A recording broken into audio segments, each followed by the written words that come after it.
Hello friends, आज આપણે જોઈશું આપણા કોમ્પ્યુટરમાં તથા બીજાના કોમ્પ્યુટરનું કન્ફિગરેશન શું છે અને કયું મધરબોર્ડ છે, રેમ કેટલી છે, હાર્ડ ડિસ્ક કેટલી છે, કઈ હાર્ડ ડિસ્ક છે, SATA છે, પાટા છે, સીપીયુમાં કોર કેટલા છે અને શા માટે યુઝ થાય છે, બાયોસનું વર્ઝન કયું છે. બાયોસનું વર્ઝન જોવા માટે ઘણી બધી પ્રોસેસ હોય છે. સીપીયુ ખોલવું પડે છે, હાર્ડ ડિસ્ક અને મધરબોર્ડ ઉપર ચેક કરવું પડે છે, યા તો તમારે બાયોસના જઈને રિસ્ટાર્ટ મારીને સિસ્ટમમાં બાયોસના સેટિંગમાં જઈને ચેક કરવાનું રહે છે.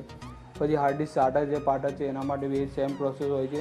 પણ આપણે કોમ્પ્યુટરને સીપીયુને ખોલ્યા વગર કઈ રીતે સિસ્ટમથી જોઈશું સોફ્ટવેર થ્રુ.